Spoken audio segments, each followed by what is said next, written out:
karena saya ingin berbicara agak panjang tentang faktor yang ada di dalam diri kita.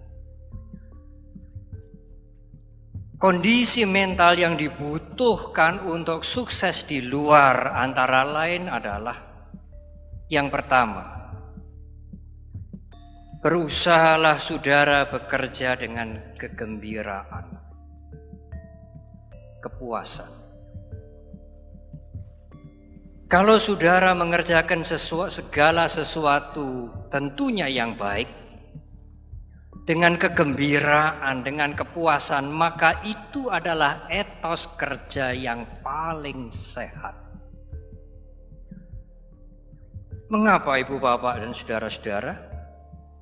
Ada kekeliruan, ada paradigma yang selama ini disimpan, dipegang oleh kebanyakan kita. Kekeliruan paradigma itu adalah puas itu kalau sudah berhasil. Puas itu hanya muncul pada saat kita menikmati hasil akhir. Ibu bapak dan saudara, inilah yang harus diubah. Mengapa saudara tidak merasakan puas di dalam bekerja? Mengapa saudara tidak merasakan gembira pada waktu saudara bekerja? Saudara harus menunggu kepuasan itu nanti kalau sudah berakhir. Ibu bapak dan saudara-saudara, kepuasan yang ditunggu pada saat akhir tidak jarang akan membuahkan kekecewaan. Mengapa saudara tidak bergairah, bergembira pada saat saudara berkiprah dalam bekerja? Apakah bisa, Bante? Bukankah kita kadang-kadang bekerja tidak sesuai dengan bakat kita? Benar, saudara. Tidak semua di antara kita bisa bekerja sesuai dengan bakat kita, tetapi cobalah cari kegairahan, kegembiraan pada saat saudara bekerja. Karena bekerja dengan gembira akan menimbulkan konsentrasi pada pekerjaan itu. Dan itu adalah kunci sukses yang pertama. Ibu bapak dan saudara-saudara, saya ingin mengelaborasi tentang sikap mental yang kedua. Kegigihan dan keuletan. Ibu bapak dan saudara-saudara, gigih dan ulet adalah sikap kerja yang positif. Orang yang mempunyai kegigihan dan keuletan tidak mudah berhenti. Karena banyak di antara kita yang berhenti. Mengapa berhenti? Pada saat kita melihat hasil yang lambat. Hasil yang lamban membuat kita berhenti. Tidak ada kegigihan, tidak ada keuletan, tidak ada ketahanan mental, ibu bapak dan saudara. Saya ingin mengucapkan kalimat berikut ini agak pelan-pelan. Kegigihan dan keuletan adalah setingkat di atas bakat. Kegigihan dan keuletan adalah setingkat di atas keterampilan. Kegigihan dan keuletan adalah setingkat bahkan di atas pendidikan.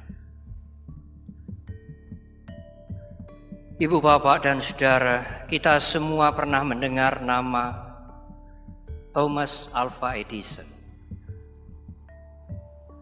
Dia orang yang menemukan bolam listrik. Dia orang yang menemukan gramafon. dan masih banyak yang lain. Orang akan iri dengan Edison dan mengatakan, oh, dia jenius. Ibu, bapak, dan saudara, tetapi apakah pernyataan Edison sendiri tentang apa yang dia capai? Edison mengatakan, kejeniusan hanyalah 1%. Kejeniusan hanyalah 1%. Dan yang 1% itu adalah inspirasi. 99% adalah keringat. 99% adalah kerja keras. Saya tidak pernah melakukan sesuatu yang berharga secara tidak sengaja. Demikian juga penemuan-penemuan saya tidak terjadi karena suatu kebetulan. Penemuan itu terjadi karena saya kerjakan. Itulah Edison, ibu, bapak, dan saudara. Ini adalah kunci keberhasilan yang kedua. Ibu, bapak, dan saudara-saudara, beberapa waktu yang lalu, Perserikatan Bangsa-Bangsa mengumumkan, dan pengumuman ini dibaca oleh semua orang di dunia. Di antara 144 negara, kalau dibuat urutan 144 negara, maka Indonesia adalah negara yang menjadi pilihan dunia. Report ini dimuat di dalam World Investment Report, laporan arus investasi dan pilihan menanamkan modal di negara-negara di dunia ini. Dari 144 negara, arus investasi yang masuk ke Indonesia, yang memilih Indonesia, Indonesia mendapatkan urutan 139. Kita ini pilihan yang nomor 139, saudara. Dari minat dunia mau menanamkan investasi di Indonesia. Saya kebetulan mencatat Filipina pilihan yang ke-96, Thailand pilihan yang ke-87, dan Vietnam yang lama perang saudara, yang lama dibombardir oleh Amerika. Vietnam sekarang ini menjadi pilihan dunia, pilihan negara-negara untuk menanamkan investasinya nomor 38. Dan Indonesia mendapatkan pilihan 139. Untuk ini tidak usah tepuk tangan, Bapak dan Saudara.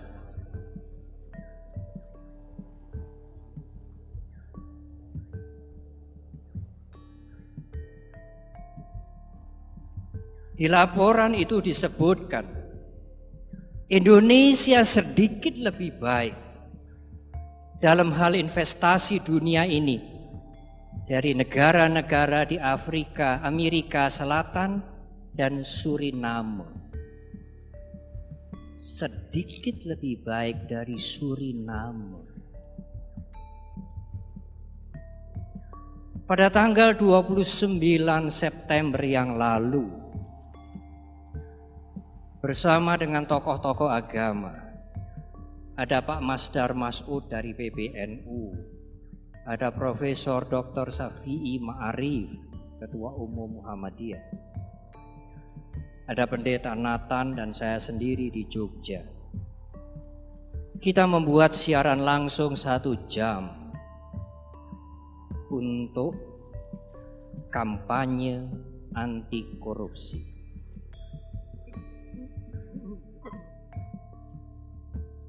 Dari situ Ibu Bapak dan Saudara saya baru tahu kita ini Indonesia, dan itu harus dibaca kita ini menjadi juara ketiga dalam hal korupsi di dunia.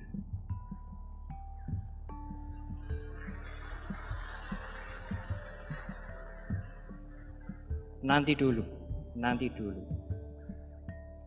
Dan di Asia, Ibu Bapak dan Saudara-saudara, di Asia negara kita ini adalah negara korupsi yang menjadi juara pertama.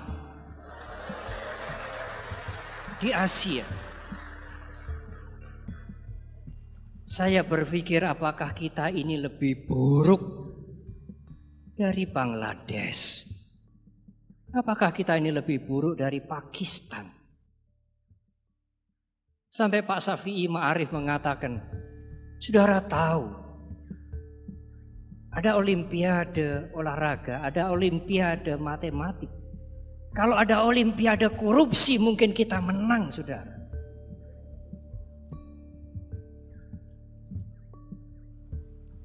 Saya kemudian berpikir, luar biasa buruknya. Ibu Bapak dan saudara-saudara, apa yang menyebabkan negara kita ini menjadi urutan yang amat rendah? Apa yang menyebabkan kemudian negara kita ini menjadi juara korupsi di Asia? Tidak lain adalah sikap mental. Pada saat seseorang tidak ulet di dalam bekerja, tidak gigih di dalam bekerja, maka orang itu akan mudah tertarik dengan korupsi. Orang itu akan mudah tertarik dengan penyelewengan.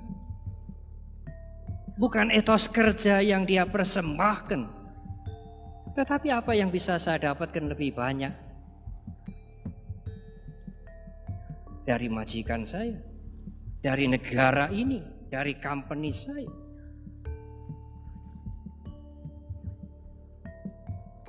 Kegigihan dan keuletan adalah unsur keberhasilan yang tidak bisa ditawar. Faktor yang kedua adalah perhatian.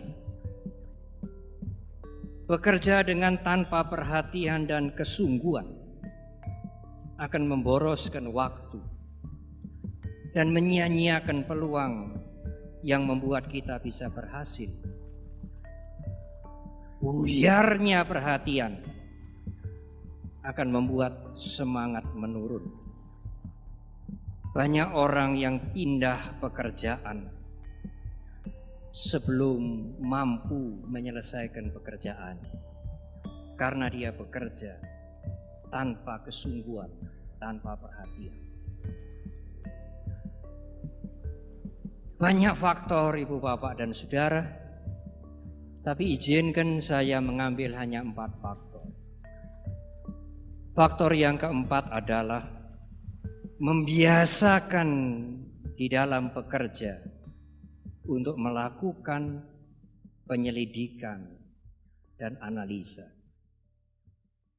Munculnya ide-ide yang baru, munculnya penemuan-penemuan yang baru, sesungguhnya bukan sesuatu yang sangat luar biasa.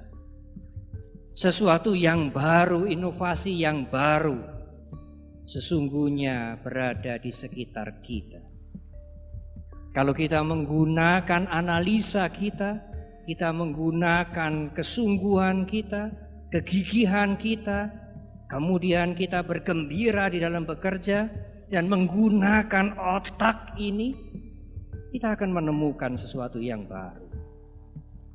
Sesuatu yang baru tidak jauh dari kita. Dia berada di sekitar kita. Dia sangat dekat dengan kita. Ibu Bapak dan saudara-saudara, itulah 4 faktor mental yang amat sangat diperlukan untuk keberhasilan eksternal kita. Tetapi Ibu Bapak dan saudara-saudara, yang tidak kalah pentingnya adalah faktor yang di dalam. Mengapa? Karena faktor di dalam sangat sering diabaikan. Banyak orang yang mengatakan, Bante, saya berkali-kali mengalami rintangan. Rintangan dalam kehidupan saya merasa tidak sukses. Ibu, Bapak, dan saudara, jawabnya sesungguhnya adalah jelas. Mengapa rintangan itu muncul berkali-kali? Karena Ibu, Bapak, dan saudara belum mampu menguasai diri Ibu, Bapak, dan saudara sendiri. Ya, Bante, saya ingin bekerja dan ingin mencapai kebahagiaan sebahagia mungkin. Tidak ada rintangan. Benar, saudara. Semua orang menginginkan itu. Tidak hanya saudara sendiri. Saya ingin bahagia sebahagia mungkin. Dan saya tidak ingin hidup saya ada rintangan. Yes. Tetapi tidak mungkin itu terjadi kalau Anda tidak berhasil menguasai diri Anda sendiri.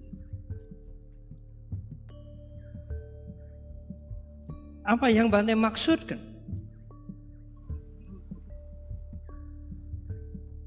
Kalau Ibu Bapak menghadapi elemen-elemen emosi-emosi yang negatif, mampukah Ibu Bapak menghadapi itu dengan bijak?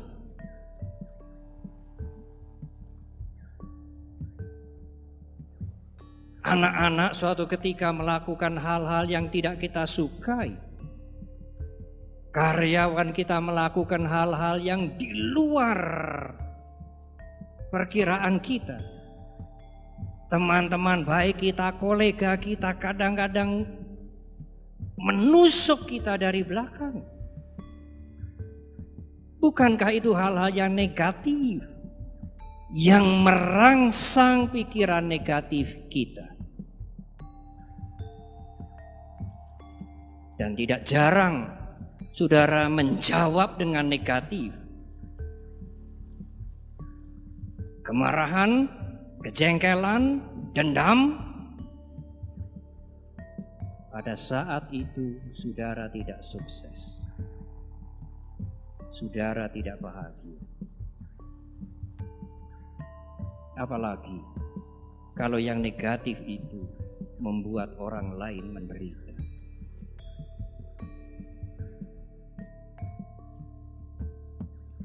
Ibu, Bapak, dan saudara, ada satu ungkapan yang amat bagus. Saya menemukan ungkapan ini, saya catat ungkapan ini. Marah tetangga tidak membahayakan kita secara langsung, tetapi murkaan diri sendiri itulah yang akan melukai kita sendiri.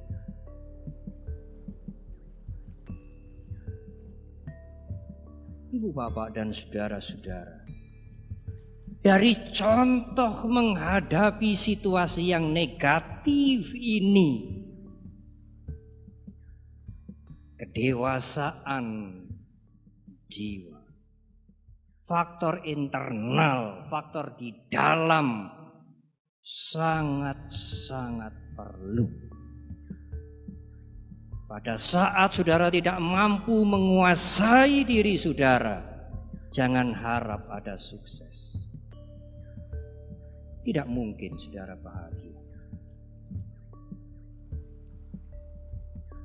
Ibu, bapak, dan saudara-saudara, orang bekerja sekeras-kerasnya, sangat keras untuk meningkatkan kondisi keuangan. Bolehlah Bante? Ya. Mengapa tidak?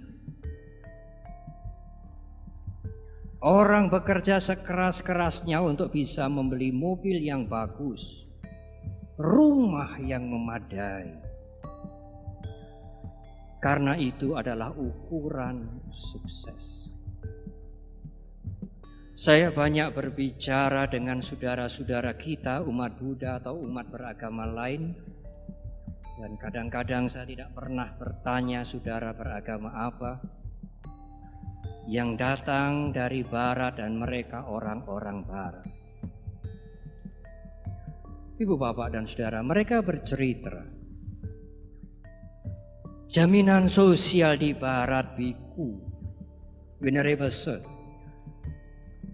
lebih baik rasanya dari di Asia, dari di Indonesia. Jaminan kesehatan, kesempatan untuk bekerja, kesempatan memiliki rumah yang layak. Mereka yang di barat mempunyai hidup yang layak, jauh dibandingkan dengan mereka yang ada di Asia atau di Indonesia ini. Oh, tentu mereka lebih sukses dan bahagia. Tidak,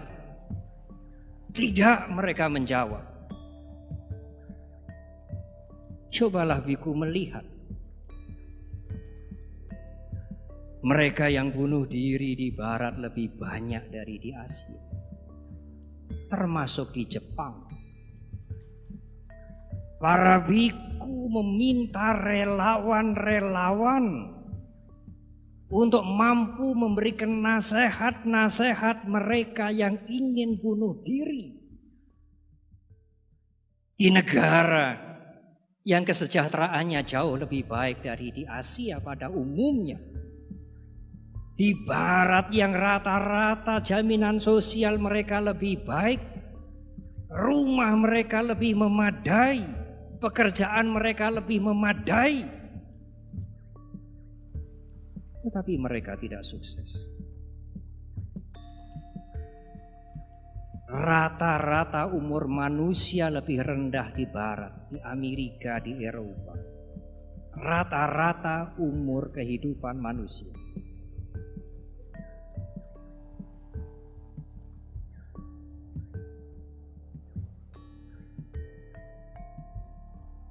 Kalau kita membandingkan dengan negara-negara kecil, ibu, bapak, dan saudara, seperti Thailand, seperti Sri Lanka, mereka negara yang dikatakan negara yang developing country, negara yang sedang berkembang, negara yang belum maju.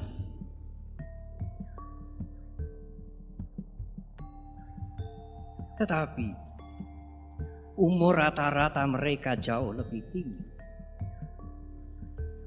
Di Sri Lanka, di Burma yang orang mengatakan negara yang miskin itu, yang masih belum maju itu, banyak kita jumpai mereka yang berumur 90 lebih, 100 lebih.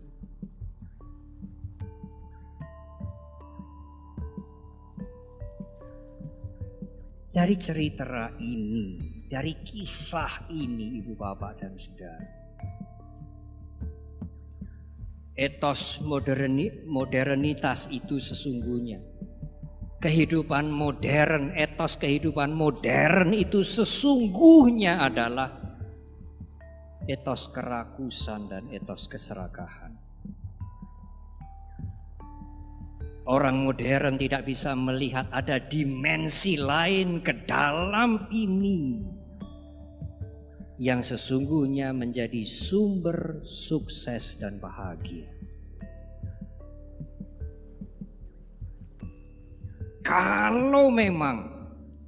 Kalau memang cerita kemakmuran, kesejahteraan orang Barat itu benar, dan itu adalah ukuran sukses, ukuran bahagia, maka logikanya adalah semua orang kaya bahagia. Benarkah saudara? Tidak benar. Tidak benar. Pada saat tidak ada kedewasaan mental. Unsur yang di dalam lebih penting dari unsur eksternal. Karena unsur di dalam itulah yang menentukan kita sukses, kita bahagia atau tidak sama sekali. Marilah kita mengubah paradigma kita. Jangan mengukur sukses dan bahagia hanya tercukupi kebutuhan-kebutuhan eksternal. Makanan, pakaian, tempat tinggal, pekerjaan, kendaraan, pendidikan perlu, ya. Tetapi unsur di dalam sangat-sangat perlu. Pada saat saudara tidak bisa membangun yang di dalam, tidak ada sukses bagi saudara, tidak ada bahagia bagi saudara. Kedewasaan emosi, pengendalian diri, dan berusaha untuk melepaskan keserakahan dengan peduli kepada yang lain. Ibu, bapak, dan saudara-saudara, orang sering mempertentangkan antara susah dengan senang. Kemudian antara yang kecil lawannya adalah yang besar. Antara yang miskin dengan yang kaya. Tidak, saudara. Menurut perspektif Buddhis, diametrikal frontal kemiskinan bukan dengan orang kaya.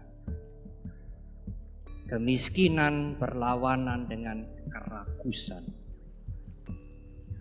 Pada saat kerakusan menjadi-jadi, meskipun saudara sesungguhnya sudah kaya, saudara masih menjadi orang miskin. Ibu, bapak, dan saudara-saudara, saya harus mengakhiri uraian ini dengan mengajak, dengan mengingatkan kita semua, saya, ibu, bapak, dan saudara-saudara. Faktor yang eksternal memang tidak bisa diabaikan, tetapi faktor internal tidak boleh dilupakan. Pada saat saudara bisa menguasai diri Anda, pada saat saudara bisa mendewasakan emosi Anda, pada saat saudara bisa meningkatkan kualitas yang di dalam ini, itulah sukses, itulah bahagia. Faktor internal jauh lebih penting dari faktor yang di luar. Karena itu sumber sukses dan sumber bahagia. Memang kita tidak hanya ingin sukses, tapi marilah kita berjuang. Marilah kita membuat perubahan untuk mengubah yang di dalam ini. Kalau saudara ingin sukses, sukses secara utuh, marilah kita mulai, saudara.